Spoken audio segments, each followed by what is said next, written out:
Hey, it's Chris and Margie, and we're in Richmond, Indiana. We are here because yesterday's second adventure kind of fell apart. So we're here at Richmond, Indiana at the Gennett Records Hall of Fame walk. And it's not as warm today. No, it isn't. So the building right behind us, it's on down, tells us what it is about and everything. But we're going to take a walk. There's actually a place where a Walk of Fame, and I think it's a lot of jazz musicians. So I think Louis Armstrong, Cole Porter, what was another one I named? don't remember. But we'll take a look, and we're going to look at this. So I didn't know this was here. We don't live that far away from here. It's almost like 20 some miles away from us, and I had no idea this was here, and I just happened to come across it, and I thought, well, since that fell through yesterday with the Model Train Museum, let's go over here and take a look at this Walk of Fame. So let's go on and see what they have. So what we're looking at is the building. Obviously, it's not exactly what it used to be. I think they've tore down part of it, and maybe now they're trying to keep it. They've got different parts where it says the Gennett Records on the side, but what we were reading this sign here, the Star Piano Company. The Star Piano Company began operations on this site in 1870s. The company gained an international reputation for star pianos, phonographs, and its recording division, Gennett Records. The building with the Gennett Records parrot logo painted on the south wall is the last of an enormous network of factory buildings located here along the Whitewater River. This building was once used for the manufacturing of player piano mechanisms, in addition to several other uses through the Star Piano Company history. So today the Star Piano Company is best remembered for Gennett Records and the important contributions Gennett made to early jazz, country, blues, and gospel music. So you were saying, Margie? I was just saying that in 2007, as part of its ongoing effort to promote and celebrate the music legacy of Star Piano Company and its subsidiary Gennett Records, the foundation inaugurated the Gennett Records Walk of Hall of Fame to honor those who recorded for the Gennett Records and whose work contributed significantly to American history. Right.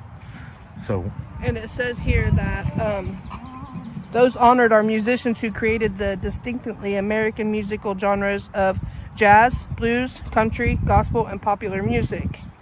And then down here it says, down where? On the bottom of my I'm reading. However, the Gennett studio recorded the spoken word and the music of American Indians and other ethnic groups. Right. Each year, its inductees are honored at the annual Walk Hall of Fame Music Festival on the weekend after Labor Day. Oh, wow. So we're going to go ahead and we're going to walk down and kind of take a look at the Walk of Fame. So here we are. We're at the first one, and it's Hoagy Carmichael. It says from 1889 to 1981. And Marge, you want to read it? Why? Which one? The bottom? Yeah, the Hoagy Carmichael. In 1925, native Hoosier Hoagy Carmichael made his first recordings in Richmond for the Gennett label and first recorded his famous song Stardust for Gennett in 1927. Then we'll move on down to this next one. And I love that they got pictures of them too. And this is Homer Rodheaver? Yeah, 1880 to 1955. Homer Rodheaver, a gospel singer, composer, and publisher. Homer Rodheaver, I'm not sure how you say that, was evangelist Billy Sunday's music director for 20 years. He recorded for Gennett from 1921 to 1924. Wow. All right, moving on down. Looks like we have a feed. All right, so we're down at the other end because we had some musical interference. Yes. So this next guy is George Tom Dorsey from 1899 to 1993. It says champion up there, so was that like the name of the record or the album? I don't know, but from what I understand, all these people through here, I say guys, but they're people, all the way through here, actually recorded at Gennett Records. Oh, what's it say about Georgia Tom? Georgia Tom Thomas A. Dorsey recorded blues for the Gennett label from 1928 to 1930 using the name Georgia Tom. After 1932, he was most famous for writing and performing gospel music. Okay. Moving on to the next one. Here we have... I'm going to say no, it's not, because that says Gennett up there. Okay, Wendell Hall. Yes, this says Wendell Hall, songwriter and radio music host Wendell Hall, played many instruments, but most notably the ukulele.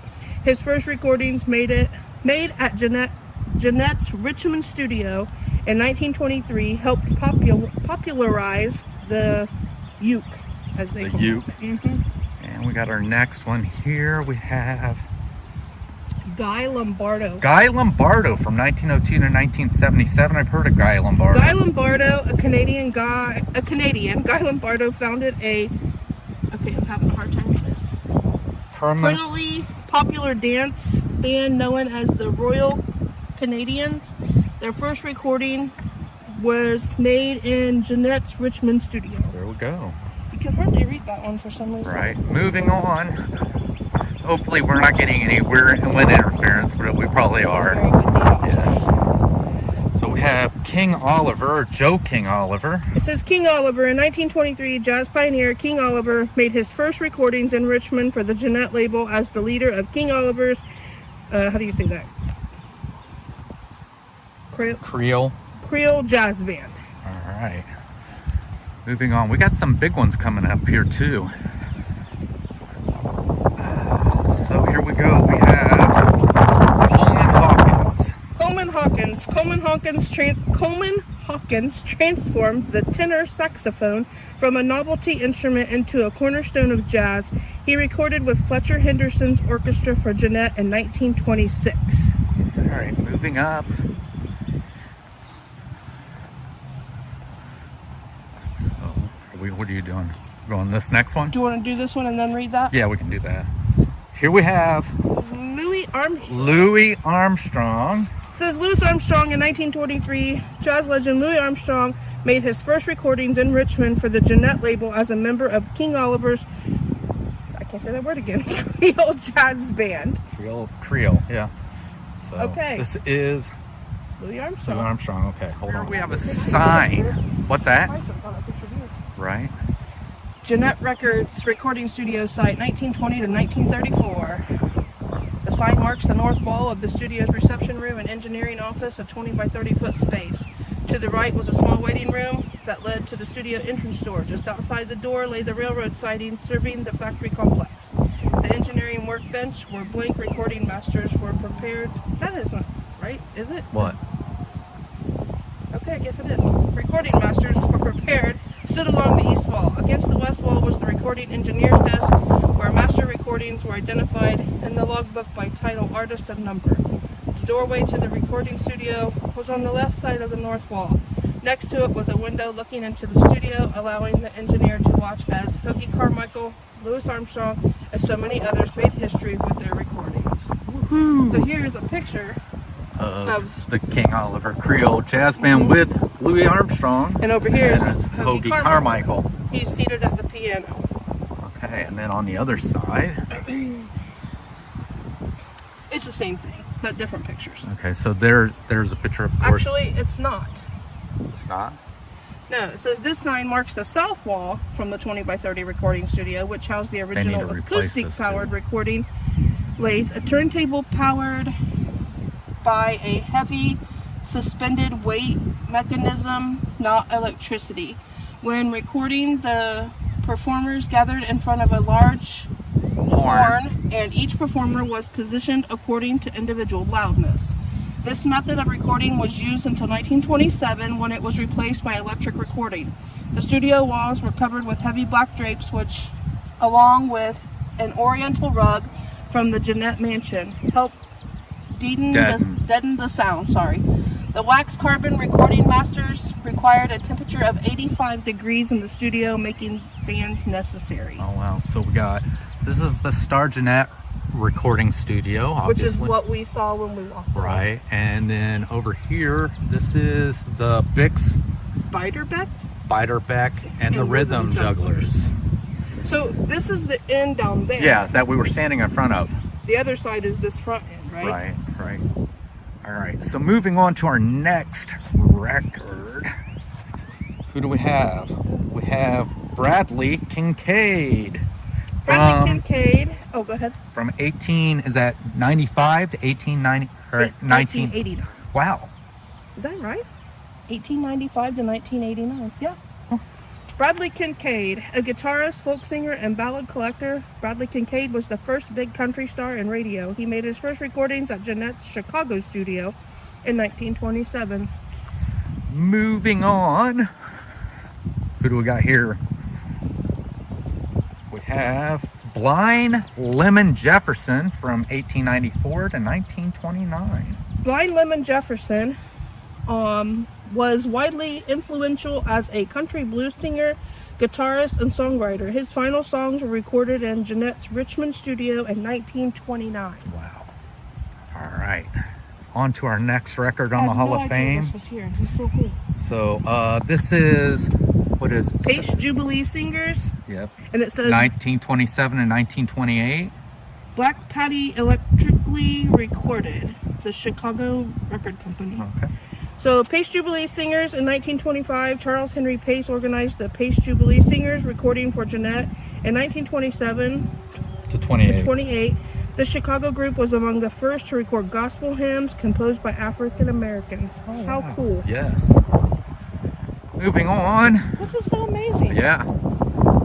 And this is Lawrence Welk. Lawrence Welk. From 1903 to 1992. And before Margie reads it, there was somebody who was on the Lawrence Welk TV show that lived in Union City. Her name was Hallie Oakey, and she lived in Union City up until the day that she had passed away. But all right. Lawrence Welk is best known for the television program The Lawrence Welk Show, but he made his first recordings in Richmond for the Gennett label in 1928. Wow. Moving on, you can see we have a lot of them so far. We got only them. got like three of them before we had Yeah. to come down here. So next up we have Uncle Dave Macon. From 1870 to 1952, Uncle Dave Macon, a skilled banjo player and master showman, Uncle Dave Macon was the earliest celebrity of the Grand Ole Opry. He recorded for Gennett in 1934. Oh wow. How do we not know this is here? Here we have Lonnie Johnson. Lonnie Johnson from 1899 to 1970. Lonnie Johnson was among the great blues performers of the 1920s, best known for his guitar playing. He also played violin, piano, and Celeste on anonymous recordings for Gennett in 1927. Oh wow. Next up we have Vernon Dalhart from 1883 to 1948. Vernon Dalhart began recording for Star Piano in New York. He recorded many sides for Star Piano and Gennett and was the best-selling early country artist of the 1920s. All right. You're going to hate me towards the end. So, all right. Up next, we have Sidney Bechet from 1857 to 1959. No, 1897. Oh, I'm sorry, 1897 and 1959. Sidney Bechet. In 1924, Sidney Bechet recorded for Gennett in New York with the Red Onion Jazz Babies. He is most famous for playing clarinet and soprano saxophone. Oh, wow. Moving on up.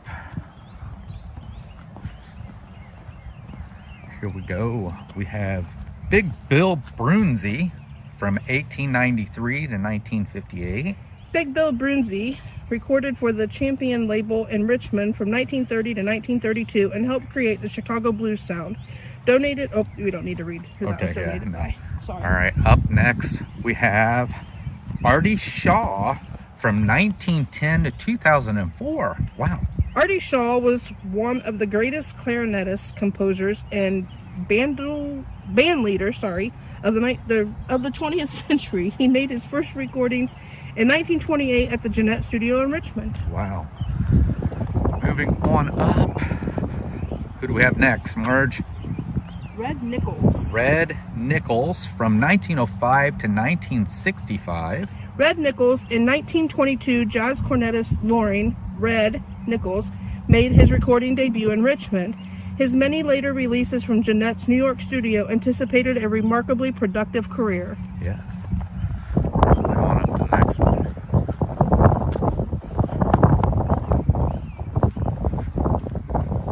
We have Bix Beiderbecke. Yeah, so we read about him just a little bit ago, but Margie?